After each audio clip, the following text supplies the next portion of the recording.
بسم اللہ الرحمن الرحیم ان اللہ و ملائکتہ یصلون علی النبی یا ایہا الذین آمنوا صلوا علیہ وسلموا تسلیما اللہم صلی علی محمد بعدد کل داع و دواء وبارک وسلم اللہم صلی علی محمد وعلی آل محمد۔ اسلام ایک کامل اور جامع دین ہے جو انسان کو دنیا و آخرت کے حوالے سے مکمل رہنمائی فراہم کرتا ہے۔ اسلام نے اپنے ماننے والوں کو نہ صرف اس عارضی دنیا کے احکامات سکھائے ہیں بلکہ مرنے کے بعد جتنی منازل انسان نے طے کرنی ہے ان سب کے حوالے سے بھی رہنمائی فرمائی ہے۔ اسلام نے اپنے ماننے والوں کو مرنے کے بعد ایک نئی زندگی کا تصور اور عقیدہ دیا ہے اور اس کو آخرت کے لفظ سے تعبیر کیا ہے۔ آخرت پر یقین رکھنے والوں کو حقیقی معنوں میں مومنین اور پرہیزگار کہا گیا ہے۔ ارشاد باری تعالی ہے وَبِالْآخِرَاتِ هُمْ یوقنون، اور آخرت پر وہ یقین رکھتے ہیں۔ جہاں تک آخرت کے موضوع کی اہمیت کا تعلق ہے تو قرآن مجید کا تقریباً 1/3 حصہ آخرت کے ذکر پر مشتمل ہے۔ تمام انبیاء اکرام علیہم السلام نے جن عقائد کی تعلیم کو اپنے ماننے والوں تک پہنچایا ان میں عقیدہ توحید اور رسالت کے ساتھ عقیدہ آخرت بنیادی اہمیت کا حامل رہا ہے۔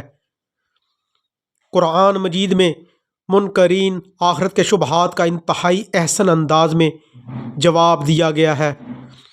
عقیدہ آخرت کا انکار کرنے والوں کا موقف تھا کہ کیا زمین میں نیست و نابود ہونے کے بعد ہم دوبارہ زندہ کیے جائیں گے؟ ہمارے لیے تو صرف یہی دنیا کی زندگی ہے، ہم نے دوبارہ زندہ نہیں ہونا، اور ہڈیوں کے بسیدہ ہونے کے بعد دوبارہ کون زندہ کر سکتا ہے؟ اللہ تعالیٰ نے قرآن مجید میں ان کے شبہات کا رد کرتے ہوئے ارشاد فرمایا، اور وہی ہے جو مخلوق کو پہلی بار پیدا فرماتا ہے پھر وہی اسے دوبارہ پیدا کرے گا، اور یہ اس پر بہت آسان ہے۔ انسانی عقل اس بات کو تسلیم کرتی ہے کہ کسی بھی چیز کا دوسری مرتبہ بنانا یا پیدا کرنا پہلی بار پیدا کرنے سے زیادہ آسان ہے۔ اس لیے انسانی عقل عقیدہ آخرت پر ایمان لانے کا تقاضا کرتی ہے۔ ہر شخص اس بات کو تسلیم کرتا ہے کہ اچھے اعمال کا صلہ اور برے اعمال کا بدلہ ملتا ہے۔ غور و فکر کرنے کی بات ہے کہ کیا مجرموں کو ان کے جرائم کی سزا نہیں ملے گی؟ کیا پرہیزگاروں کو ان کے نیک اعمال کا بدلہ نہیں ملے گا؟ کیا اشرف المخلوقات انسان کو اللہ تعالیٰ نے بیکار پیدا کیا ہے، اور کیا اس کے اعمال کی کوئی حیثیت نہیں؟ جب عقل انسانی اس پر غور و فکر کرتی ہے تو یہ تسلیم کرنے پر مجبور ہو جاتی ہے کہ آخرت کی زندگی برحق ہے جس میں سب لوگوں کو ان کے اعمال کی جزا و سزا ملے گی۔ موت کے بعد کی زندگی میں انسان جن مراحل سے گزرتا ہے ان میں سے چند ایک درجہ ذیل ہیں۔ عالم برزخ، موت کے بعد اور دوبارہ اٹھائے جانے سے پہلے کے درمیانی دور کو عالم برزخ کہتے ہیں۔ برزخ کے معنی دو چیزوں کے درمیان حائل ہونے والی چیز کے ہیں۔ ارشاد باری تعالی ہے اور ان کے آگے ایک پردہ ہے اس دن تک کے لیے جب لوگ اٹھائے جائیں گے۔ عالم برزخ کے احوال انسانی اعمال کے اعتبار سے مختلف ہوتے ہیں۔ نبی کریم صلی اللہ علیہ وآلہ وسلم نے ارشاد فرمایا، بے شک قبر جنت کے باغوں میں سے ایک باغ ہے یا جہنم کے گڑھوں میں سے ایک گڑھا۔ حشر و نشر، نشر کا معنی موت کے بعد زندہ کرنا، جبکہ حشر کا معنی حساب کے میدان اور پھر جنت و دوزخ کی طرف لے جانا ہے۔ سب سے پہلے نبی کریم صلی اللہ علیہ وآلہ وسلم اپنی قبر انور سے باہر تشریف لائیں گے۔ آپ صلی اللہ علیہ وآلہ وسلم کے دائیں طرف حضرت ابو بکر صدیق رضی اللہ تعالی عنہ اور بائیں طرف حضرت عمر فاروق رضی اللہ تعالی عنہ ہوں گے۔ پھر مکہ مکرمہ، مدینہ منورہ کے قبرستانوں کے مسلمان حشر میں جمع کیے جائیں گے۔ حشر میں لوگوں کے مراتب جدا جدا ہوں گے۔ انبیاء کرام علیہم السلام کا مقام اعلیٰ ترین ہوگا۔ نبی کریم صلی اللہ علیہ وآلہ وسلم اس دن اعلیٰ ترین مقام پر ہوں گے۔ اس دن کافر سخت آزمائش میں ہوں گے اور منہ کے بل چل رہے ہوں گے۔ مقام محمود اور شفاعت۔ شفاعت کا معنی سفارش ہے۔ شفاعت کی دو قسمیں ہیں۔ پہلی شفاعت کبریٰ ہے جو نبی کریم صلی اللہ علیہ وآلہ وسلم کی خصوصیت ہے۔ اس شفاعت کا فائدہ پوری انسانیت کو ہوگا، کیونکہ حساب کے انتظار کی سختی ختم ہو جائے گی اور حساب شروع ہو جائے گا۔ اسی شفاعت کو مقام محمود کہتے ہیں۔ نبی کریم صلی اللہ علیہ وآلہ وسلم سے پوچھا گیا، مقام محمود کیا ہے؟